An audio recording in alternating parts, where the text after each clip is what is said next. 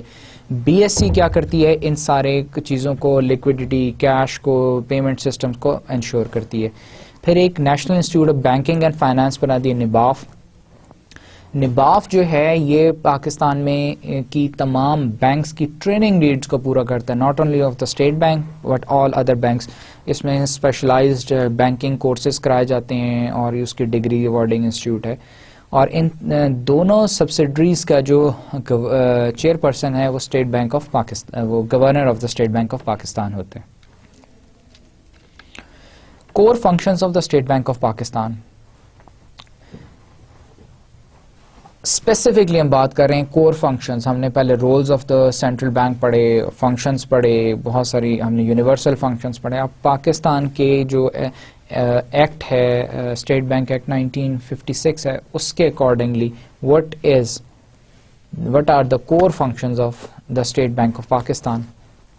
پہلا تو اس میں اسٹیٹ بینک آرڈر تھا 1948 کا, جس کے اندر اس کو ڈیفائن ایسے کیا گیا تھا اسٹیٹ بینک کا فنکشن کہ regulate the issue of bank notes and keeping of reserves with a view to secure monetary stability in Pakistan and generally to operate the currency and credit system of the country to its advantage. یہ پہلی 1948 کا state Bank of Pakistan order جو تھا اس کے اندر definition یہ تھی state Bank کے function کی کہ جب اسٹیٹ بینک کیا کرے گا, ریگولیٹ کرے گا, بینک ایشو نوٹس ایشو کرے گا, نوٹ کے ان کو ریزروز کو دیکھے گا, اس کے علاوہ مانیٹری اسٹیبلٹی کو دیکھے گا, پھر currency and credit system of Pakistan کو یہ انشور کرے گا, دیکھے گا. The scope of the bank's operations were considerably widened جب 1956 اسٹیٹ بینک ایکٹ آیا تو اس میں انہوں نے اس کو اور انکریز کر دیا. اس میں انہوں نے پھر کہا کہ regulate the monetary and credit system of Pakistan and to foster its growth in the best national interest with a view of securing monetary stability and fuller utilization of country productive resources. Horizon کو, scope کو بہت Broad کر دیا. پہلے تو scope کیا تھا state Bank کا کہ جی نوٹس ایشو کرنے ہیں, مانیٹری اور کریڈٹ سسٹم کو دیکھنا ہے. اب انہوں نے کیا کہا جی مانیٹری اینڈ کریڈٹ سسٹم کو تو ریگولیٹ کرنا ہے, پلس فائنینشیل انسٹیٹیوشن کی گروتھ کو فور کاسٹ کرنا ہے, اس کے in the best national interest of Pakistan ان کو گائیڈ کرنا ہے, ان کو سپروائز کرنا ہے, اور اس کے علاوہ مانیٹری اسٹیبلٹی کو دیکھنا ہے, fuller utilization of country's productive resources کو دیکھنا ہے کہ وہ یوٹیلائز ہو بھی رہے ہیں یا نہیں ہو رہے ہیں, ان کا بھی ریویو کرنا. یہ سارا portfolio State Bank of Pakistan کو دے دیا گیا in the State Bank of Pakistan act 1956.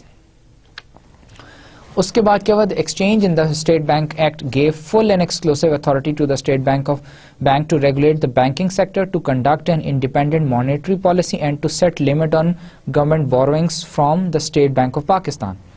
اس کے بعد کیا کیا, changes in the State Bank act gave full and exclusive authority, autonomous کر دیا, فل اتھارٹی دے دی اسٹیٹ بینک آف پاکستان کو کہ وہ ریگولیٹ کرے بینکنگ سیکٹر کو, انڈیپینڈنٹ مانیٹری پالیسی بنائے, and set limit on the government borrowing کے اوپر بھی ایک لمٹ سیٹ کر سکتا ہے State Bank of Pakistan. Like a central bank in any developing country, State Bank of Pakistan performs both the traditional and development functions to achieve macroeconomic goals. اپنی economic stability کے لیے traditional اور developmental دونوں functions جو ہیں وہ State Bank of Pakistan perform کرتا ہے. Traditional functions کون کون سے ہیں which are generally performed by central banks almost all over the world may be classified into two groups.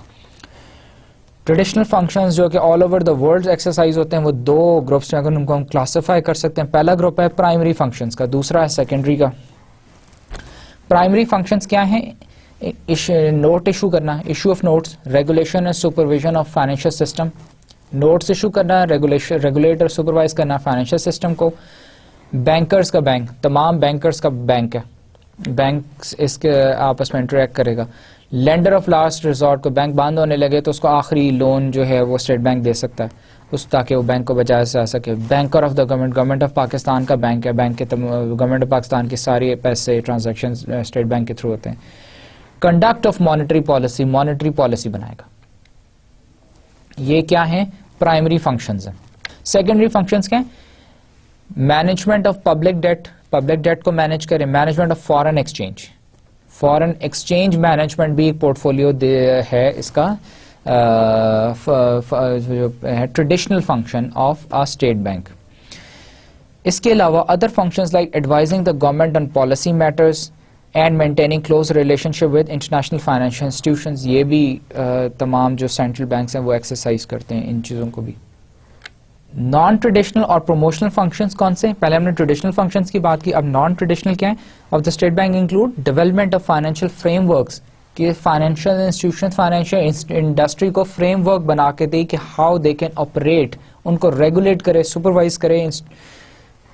Other than institutionalization of savings and investment, provision of training facilities to bankers, یہ non-traditional role ہے, and provision of credit to priority sectors. Government کا اگر focus کسی specific sector پہ ہے, کسی sector کو develop کرنا چاہتے ہیں تو تھرو کریڈٹ پالیسی وہ اس کو ڈیولپ کر سکتے ہیں, زیادہ زیادہ انویسٹمنٹ برنگ ان کر سکتے ہیں سیکٹر میں. تو اس کے لیے بھی جو ہے پرائرٹی سیکٹرز کو کریڈٹ دینا بھی یہ بھی ایک نان ٹریڈیشنل فنکشن ہے. اس کے علاوہ ٹریننگ پرووائڈ کرنا, سیونگ اینڈ انویسٹمنٹس کو انسٹیٹیوشنلائز کرنا, ڈیٹ انسٹرومنٹس ایشو کرنا. پھر اس کے علاوہ جو ہے development of financial frame works جو ہے یہ بھی ایک نان ٹریڈیشنل یا پروموشنل فنکشن ہے اسٹیٹ بینک آف پاکستان کا.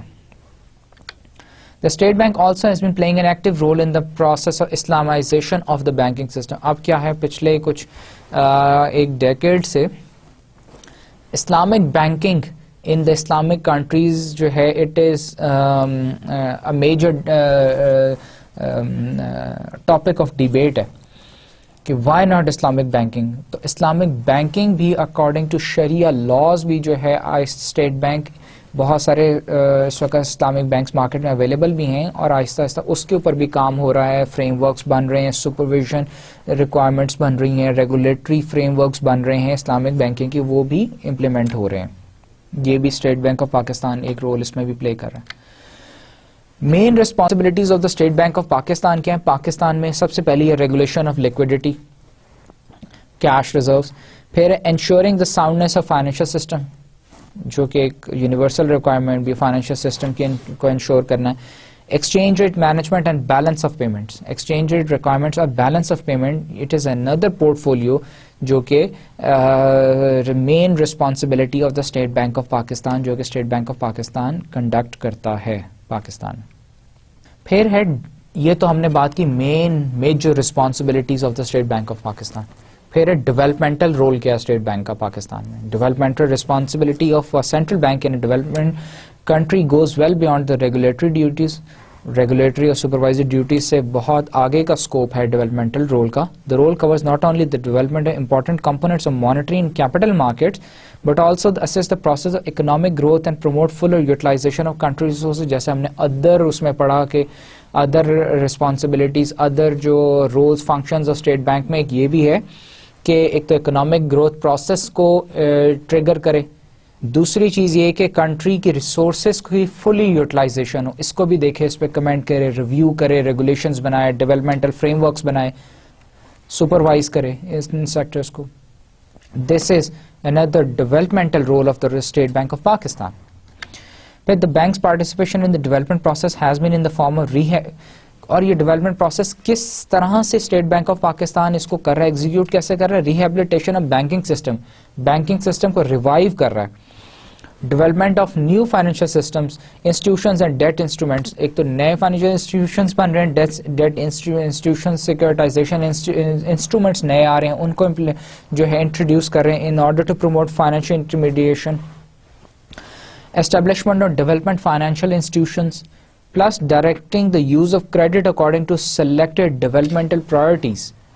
گورنمنٹ کی جو ڈیولپمنٹل پرائرٹیز ہیں اس کے اکارڈنگلی یہ کیا کر رہا ہے, ڈائریکٹ کر رہا ہے کریڈٹ ٹورڈز دو اسپیسیفائڈ پرائرٹائز سیکٹرز, جس سے کیا ہو رہا ہے ڈیولپمنٹ ہو رہی ہے آف دوز مارکیٹس, انویسٹمنٹ زیادہ آ رہی ہیں. So these are the roles of developmental roles of the State Bank of Pakistan.